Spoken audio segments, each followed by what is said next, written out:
Hello to my wonderful people. हा माझा फ्रायडेचा blog आहे, जिकडे सकाळची माझी गडबड इडली वडा सांबार आणि डोसा खाऊन होतं. कारण मला जायचं होतं दवाखान्यात माझ्या चेकअपसाठी. मला माहिती होतं की माझा पूर्ण दिवस बाहेर जाणार आहे, त्यामुळे मी बाहेर भरपेश नाश्ता केला. आणि माझा पूर्ण दिवस गेल्यानंतर ना दवाखान्यामध्ये मला आमचे शेजारी आमचे बाबा मला तिथे भेटले. खूप वर्षानंतर ना मी त्यांना भेटल्यावरती त्यांनी मला लवकर ओळखलं नाही, बट मी त्यांना माझी ओळख करून दिली. माझ्या किचनच्या खिडकीसमोरच त्यांचं अगदी घर होतं. पूर्ण वेळ आमच्या गप्पा गोष्टी त्या खिडकीतूनच चालायच्या. आम्ही दोघेही वोकल असल्यामुळे आमचं खूप जमायचं. खूप वर्षानंतर भेटल्यावरती मी जागा काही बघितली नाही आणि गप्पा ठोकायला सुरुवात केली त्यांच्याशी इकडे. ॲक्च्युली आज आहे ना मी ह्याला नेरूळच्या ना हॉस्पिटलला आले अराउंड समथिंग किती 12 वाजता आले आणि आता झाले 3 वाजले. मला खूप वेळ झाला आहे. I be go for the home now. आणि मला तोपर्यंत आमचे एक बाबा भेटले जिथे मी नेरूळला राहायचे ना खूप वर्ष 4 वर्ष मी तिथे राहिलेले. आणि हे बाबा आहेत ते बट हॅव गिवन मी ही ती एक माझ्या वडिलांची जी ह्याची पेंटिंग होती ना, खूप म्हणजे माझी स्पेशल भेट आहे ती. आणि माझ्या वडिलांना ॲज इन रिटायरमेंट गिफ्ट म्हणून दिलेली आहे. खूप काळजाच्या जवळची माझ्या ती ह्या बाबांनी मला दिलेली आहे. He made it that like a memories for me and I am so like in a feeling so grateful today meeting to me. आणि मी खरं सांगू नाही शकत. आणि ह्यांच्या स्वतःच्या घरात त्यांनी अशा इतक्या क्रिएटिव्ह आणि इतक्या अँटिक गोष्टी करून ठेवल्या ना. मग ते जर कॅलेंडर असो नाहीतर मग त्यांची वॉच असो, त्यांनी मला दाखवलेलं. त्यांचं ना एकदा ना मी त्यांच्या स्वतः घरी आहे ना व्हिजिट करणार आहे. मला करायचं होतं, माझ्या डोक्यात होतं की मला त्यांचं ना एक्सप्लोअर करायचं त्यांचं घर. कारण त्यांच्याकडे खूप साऱ्या पेंटिंग आहेत. त्यांच्याकडे खूप सारे असे म्हणजे म्हणतात ना क्रिएटिव्ह गोष्टी आहेत ज्या त्यांनी स्वतःहून हँडमेड करून ठेवलेल्या आहेत. खूप म्हणजे म्हणतात ना एकदम हार्डबॉर्न आर्टिस्ट आहेत ते. And I really liking him because ह्या एजमध्ये पण त्यांची ती कूल वाईब आणि त्यांची जर पर्सनॅलिटी ना he makes people so much mesmerise. लोकांना खूप म्हणजे म्हणतात ना त्यांच्याबद्दल आपुलकी वाटते असं त्यांचं वाईब आहे, असं त्यांची एनर्जी आहे. आणि अरे खूप म्हणजे आपण पण किती फार तर आपण 4 ते 5 वेळा बोललोय, पण जेव्हा पण मी बोलते मला खूप इन्स्पायरिंग वाटतं. बाबा मला नेहमी मला फील करून द्यायचे की पप्पा जवळ आहेत माझ्या म्हणून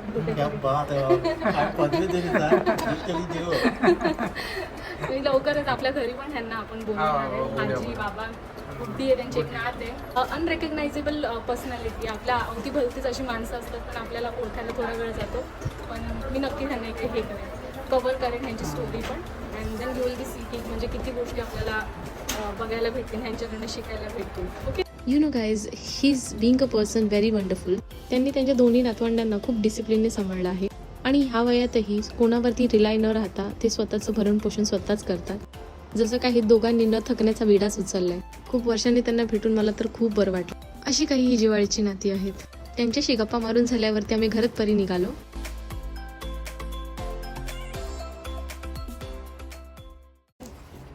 काय कमी दिलंय? अरे बा, हे असेच करतात हे लोक.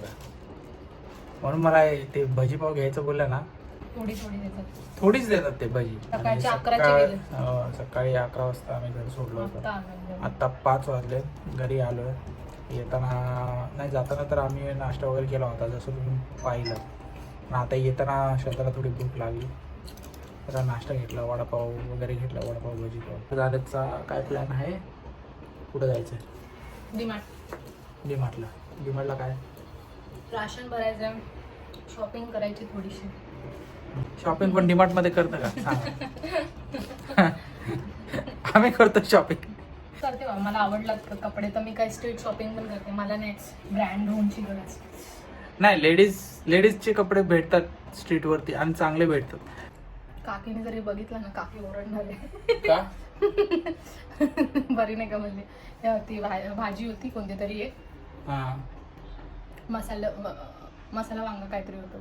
तर म्हणते बाहेरचा वडापाव खाल्ला पण घरी येऊन जेवण नाही घेऊन गेला. त्यासाठीच आम्ही बाहेर नाश्ता केला होता. आम्हाला माहिती होतं दवाखान्यामध्ये वेळ होणार. असं आहे. काय करते जेवणाला? चिकन मुद्दे. नाही, मुद्दे कळलं मला. चिकनच हा मुद्दा आहे, पण चिकन सोबत काय? तोच तर मुद्दा आहे ना. बघत बस. एका फूड ब्लॉगरला बघितलेलं ना, तर तिने तरी हे केलेलं म्हणजे हे आपलं अंडा करी आणि मुद्दे असं कॉम्बिनेशन केलेलं. तर हे साऊथ साईडला भरपूर म्हणजे म्हणतात ना, आय डोंट नो एक्झॅक्टली, पण मला असं वाटतं कर्नाटका साईडला खातात जास्त. पण काय असं ते म्हणजे हे it's a very nice chapati flour roti. About atta. नाचणीचा फ्लार.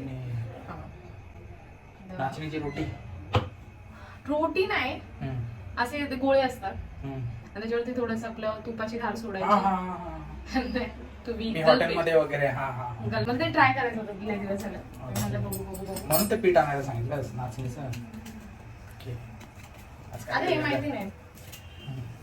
नसलं तर आपलं थोडा भात टाकलेलाच आहे बाजूला चिकन करी सोबत असेल त्याच्यासोबत खातं सीट आपल्याला. जर नाहीच आपल्याला, कारण आम्ही फर्स्ट टाइम ट्राय करतो आणि आय डोंट नो की किती म्हणजे जस्टिफाय करेल मी रेसिपीला. मला असं वाटतं होईल चांगलं कदाचित.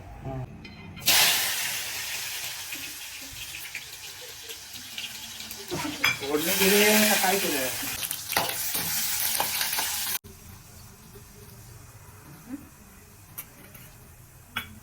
काय ते थोडं आणि तूप, हे थोडस तूप.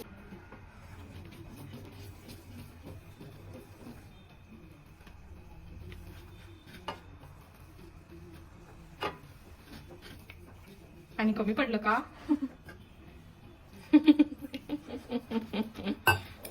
काय वाटतं तुला? किती सोपी रेसिपी आहे, तरी ही माणसाचं पाहिलं तरी मस्तच. काय होतं? काहीच बोलू नाही शकत होतं, काय सांगू? काय चाललंय? पाणी नाही तर सगळी भांडे धुवायला. बापरे. हो झालंय, मग पण थोडं उकडावं लागेल आपल्याला. तसं तूप आता माझे हात मला ना घाण करायचे ना, मला एवढं गरम तर सोसावणार पण नाही मला, म्हणून मी विचार केला ह्याच्यामध्ये थोडस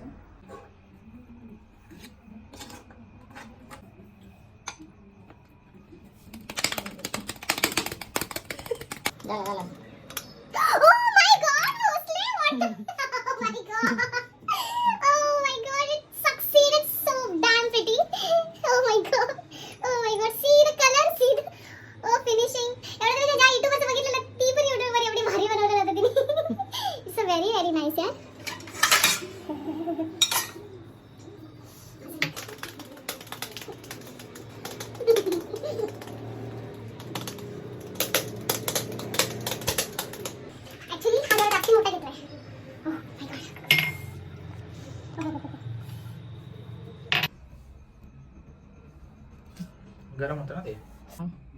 and tell me how it is. So it's supposed to be like, you know, dunk into the gravy fully and then खाऊ का नको? don't know. I'm getting bland ekdam taste. Sure नाही मी. जाऊ दे, भात आहे ना. भातासोबत खायला मी. They are glorifying a lot. माझ्याकडनं थोडंसं हे झालंय ना पीठ.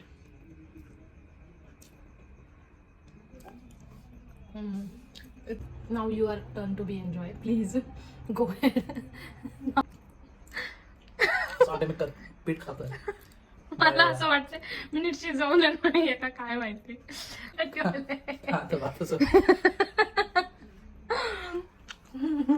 हा एवढा मोठा नाही सांगणार गोळा. थोडा काय तुम्ही थोडं पण नाही खाऊ शकत.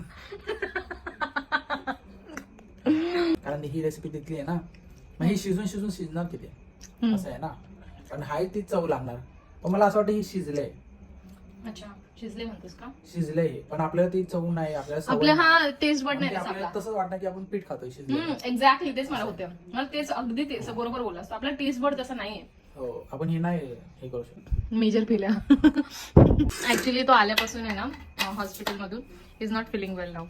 ही is also getting a little bit fever and डोकं वगैरे. आमच्या दोघांचं पण एक चुकलं की आम्ही रश मध्ये ना आम्ही लोकांनी मास्क नाही घेतलं. तर आता it's time to end the blog. आणि वेळ भरपूर झाले, जेवण झालं. जेवण तुम्हाला माहिती कसं झालं, खूप अप्रतिम झालं होतं. म्हणजे असं कोणी बनवलं नसेल असं झालं होतं, कोणी खाल्लं नसेल असं झालं होतं. तरी आम्ही खाल्लं. ठीक आहे चालेल, ते होत राहतं. आपण काय जास्त बोलू शकत नाही त्याच्यावर. तर आता वाजलेत 12. तर आता मूवी टाईम झाला आहे आमचा. मूवीमध्ये आम्ही भई सिरीज आहे ही रिअल स्टोरीवरती म्हणजे बेस्ड आहे. Is about the Gaurav Tiwari.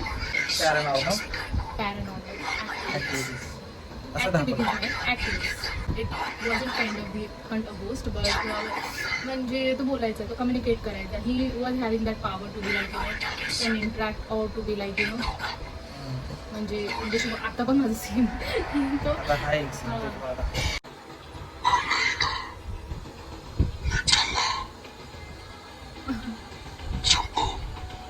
मला ना हॉरर जॉनर खूप आवडतात बघायला. छान म्हणजे खूप मजा वाटते बघायला मला.